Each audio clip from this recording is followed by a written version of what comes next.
Custo de vida, emprego e desemprego, cesta básica, tarifas públicas, salário mínimo. Agora, na Brasil Atual, a análise do DIEESE.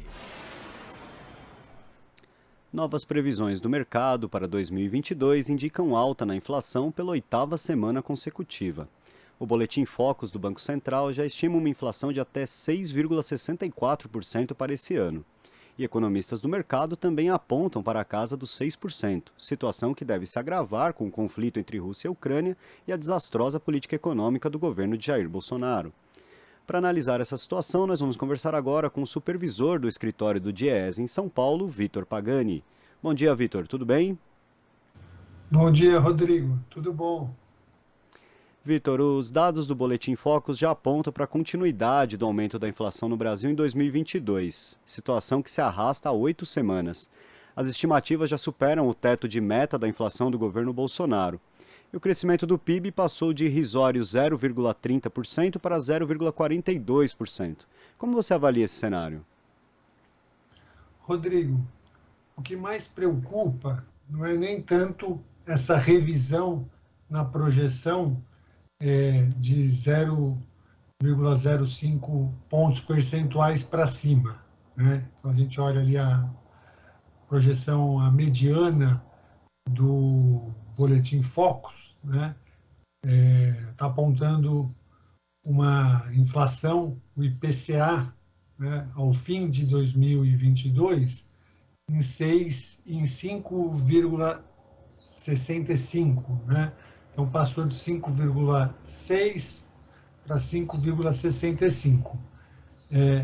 Mas o que preocupa mais é que essa é a 8ª revisão seguida, né, sempre no sentido de uma inflação mais alta. Então, a gente já vinha acompanhando há várias semanas, né, inclusive antes, né, da guerra entre Rússia e Ucrânia, uma perspectiva, né, uma expectativa de alta da inflação, né, de persistência da inflação num patamar elevado, né, bem acima do centro da meta e acima, inclusive, do teto da meta inflacionária estabelecida pelo Banco Central, né?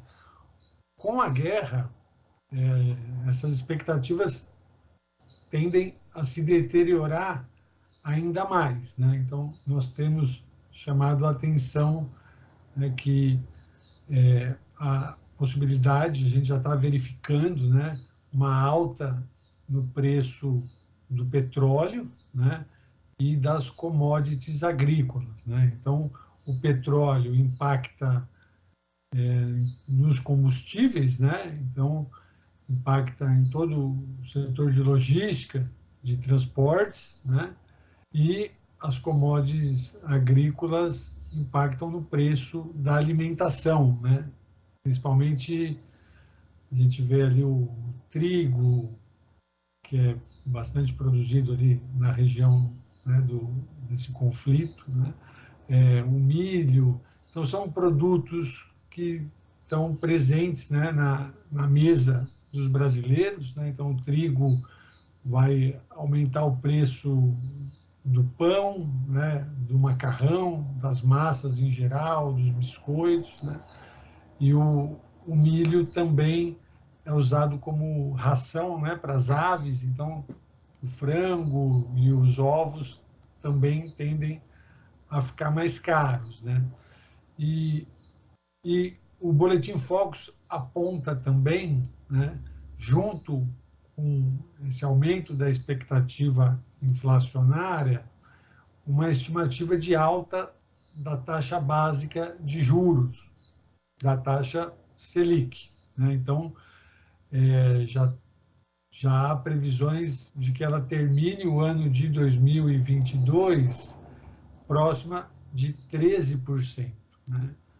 E aí a gente sabe que quando há uma alta da taxa de juros, a gente tem uma diminuição da renda, né? Uma diminuição do crédito, e isso compromete o crescimento econômico, né?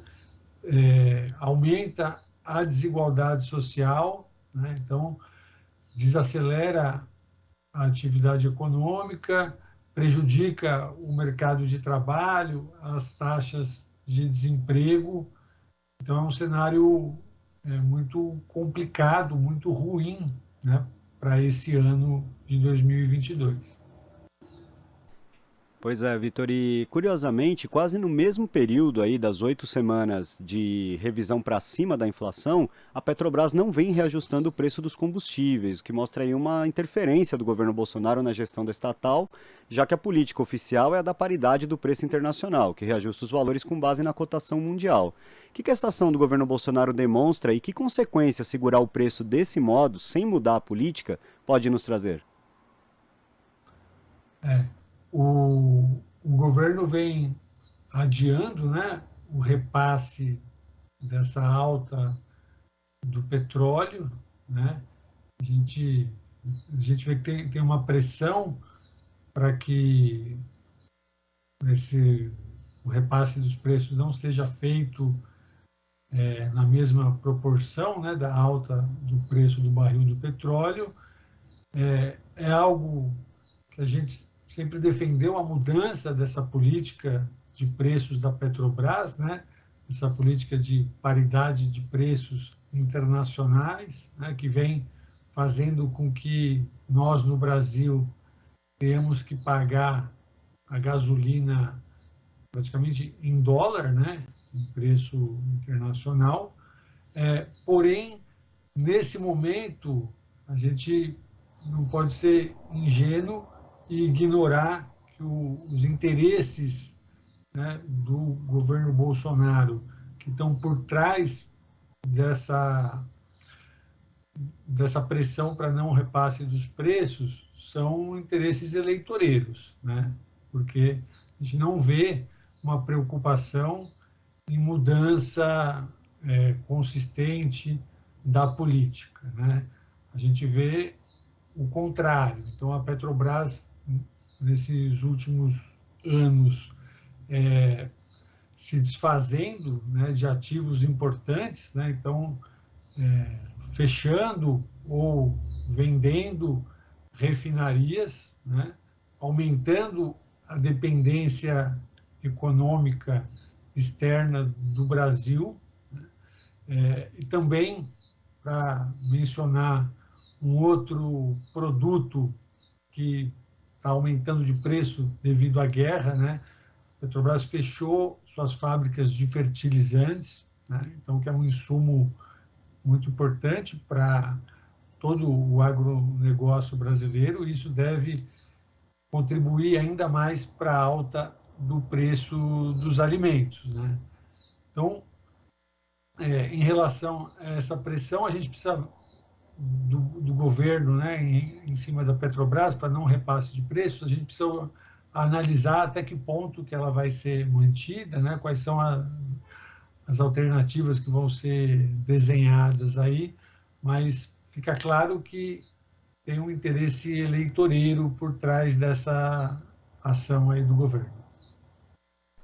Vitor, como você apontou bem agora, o Brasil nos últimos anos privatizou campos de petróleo, fechou fábrica de fertilizante, privatizou também fábrica de fertilizante, acabou com os estoques reguladores e nesse cenário de guerra, naturalmente os países estão buscando agora alternativas, né, para fornecimento de grãos, para fornecimento do petróleo, para fornecimento de fertilizantes. Ou seja, o Brasil poderia estar agora oferecendo esse produto também para o mercado externo, além de conseguir garantir o seu próprio mercado. E o fechamento dessa política, né, de privatização, de concessão, acabou impedindo que o país tenha uma resposta para dar para isso. O que a gente vai ter de consequência com isso? Qual que é a nossa realidade nesse cenário? A gente podia ter algum proveito econômico com essa situação e o Brasil não vai conseguir aproveitar nada, só vai ter prejuízo? Pois é, Rodrigo, nós já tivemos a experiência da pandemia, né, que desorganizou as cadeias globais de fornecimento, né, e poderia ser encarado, né, como uma urgência, uma oportunidade uma reconversão industrial do país, né? Então, ali já ficou claro que o Brasil estava sem condições de produção dos respiradores tão necessários, mas também de equipamentos básicos, né? De EPI, de avental, de máscara. Então, já foi um primeiro sinal, né, de que estávamos caminhando no sentido errado, né? Que a gente precisava fortalecer a indústria no Brasil, né? E agora, com a guerra, isso fica ainda mais claro, né? Porque a gente observa o país dependente de produtos básicos como os fertilizantes, né?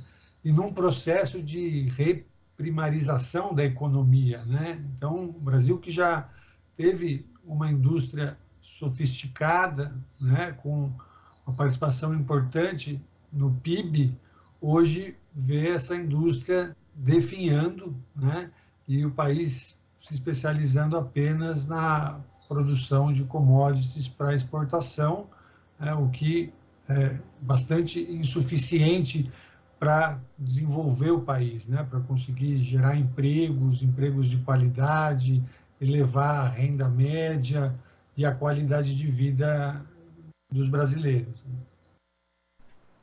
Tá certo, Vitor. Eu quero agradecer a sua participação na edição de hoje do Jornal Brasil Atual. Um bom dia para você e até uma próxima. Bom dia, Rodrigo. Até a próxima. Conversamos aqui com o supervisor do escritório do DIEESE em São Paulo, Vitor Pagani.